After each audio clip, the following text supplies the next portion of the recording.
श्री स्वामी समर्थ सगळ्या माझ्या क्यूट मैत्रिणींनो. तर मैत्रिणींनो, एक गोष्ट शेअर करते तुमच्याबरोबर. म्हणजे बहुतेक तुमच्या पण हे लक्षात आलं असेल बहुतेक कधीतरी, की आपण फलटण, सातारा, सांगली, कोल्हापूर, बारामती वगैरे म्हणजे या साईडची लोक आहे ना, त्यांना जो मसाला असतो ना, म्हणजे कुठल्याही एक म्हणजे बाहेरचे आपण जे हॉटेलमधले पदार्थ खातो ना, भाज्या खातो, त्याच्यामधला जो मसाला असतो का नाही, तर तो आपल्याला बघा पंजाबी स्टाईलचा जरा थोडासा जरा गोडसर वगैरे असतो ना, तसा आवडत नाही. आणि आपल्याला असं जरा स्पायसी, काळसर, लाल भडक असा दिसणारा आणि चवीला तेवढाच झणझणीत चमचमीत असणारा असा मसाला आपल्याला, अशा मसाल्यामधील भाज्या आपल्याला आवडतात. तर असा मी छोले भटोरा केलेला आहे बघा. कारण का माझे वडील नेहमी म्हणायचे, बाबा तसं गुलमट जार करू नको, म्हणजे भाज्या तशा करू नकोस, बाहेर आण भाज्या करणार असशील तर. तर आजचा हा व्लॉग आहे छोटासा. तर मी सकाळची सुरुवात छान असं उंबरठा पूजन केलेलं आहे. छान अशी छोटीशी रांगोळी काढली आणि देवपूजे मग केली.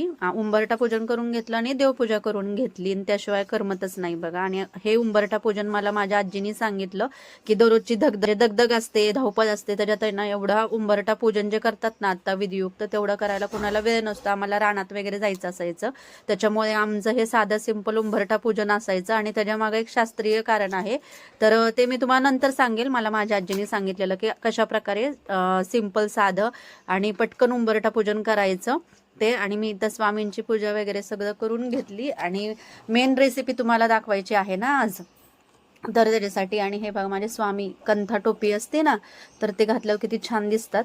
आणि त्यांना छान असा मोगऱ्याचा हार मी घातलेला आहे. आणि आता इथे मी छोलेची भाजी तुमच्याबरोबर शेअर करते. त्याच्यासाठी सगळ्यात महत्त्वाचं म्हणजे ना, मी पुरचुंडी बांधून घेतलेली आहे. चहा पावडर जे असते ना, त्याचे 2 चमचे चहा पावडर घेऊन त्याची पुरचंडी छान बांधली. रात्री छान असे पिंडी छोले असतात, म्हणजे एकदम छोटे छोले असतात, ते भिजत घातले होते. त्याच्यामध्ये ना एक 1.5-2 कप पाणी घातलं आणि त्याच्यामध्ये ती चहा पावडरची जी पुरचुंडी बांधून ठेवलेली त्याच्यामध्ये मी टाकली आणि ते 7-8 शिट्ट्या करायला मी गॅसवर कुकर चढवला. आणि इकडे मी सगळे भटुऱ्याची तयारी करून घेतलेली आहे. सॉरी, माझा जरा आवाज आहे ना, घसा बसलेला आहे आणि थोडा ताप आलेला आहे, त्यामुळे तसा येत आहे. तर एक मोठी वाटी मैदा घेतला, त्याच्यामध्ये थोडासा मी रवा टाकला, दही टाकलं, प्रमाणानुसार मीठ, नंतर थोडीशी साखर टाकावी लागते भटुरे करण्यासाठी. आणि इकडे बघा मी सगळा मसाला वाटून करून घेतलेला आहे. आता प्रॉपर आपला मसाला सातारा, सांगली, कोल्हापूर साईडचा कसा असतो बघा, तर तो आहे ना, सगळ्यात महत्त्वाचा म्हणजे कांदा हा चांगला खरपूस भाजला ना, तर आपल्या ज्या भाज्या असतात ना तशी चव येते बघा. जसं आपलं आता आम्ही काय आता सध्या नॉनव्हेज नाही खात आहे, पण म्हणजे जे चिकन मसाला, मटन मसाला जे बनवतात खातात ना, त्यांना ते माहीत असेल. तशा प्रकारे हा मी मसाला बनवलेला आहे छोलेचा. आणि ते आपले छान असे छोले छान असे शिजून तयार झालेले आहेत. आणि बोटचेपे चांगले शिजवले मी छोले. आपला सगळा मसाला आहे ना, हा कांदा भाजण्यावरच आहे बघा. आणि त्याच्यामध्ये सगळ्या प्रकारचे मसाले मी टाकले. गरम मसाला होता, त्याच्यामध्ये धने पावडर, जिरे पावडर, आमचूर पावडर टाकलेले आहे. आणि सगळ्यात महत्त्वाचं म्हणजे त्याला अनारदाना लागतो, म्हणजे जे डाळिंबीच्या बिया असतात ना, त्यांनी खरं तर चांगली चव येते. आणि इथं आपलं छान असं छोल्याचं पीठ सकाळी मी चांगलं मळून ठेवलं होतं, ते छान असं हे झालेलं आहे, व्यवस्थित मॅरिनेट वगैरे करून ठेवलं होतं त्याला तेलाने, ते मस्त आपलं भिजलेलं आहे. आणि इकडे मी असा मसाला कांदा ताटाला लावायला करून ठेवला, जसं आपण नॉनव्हेज बरोबर कांदा खातो ना तसा.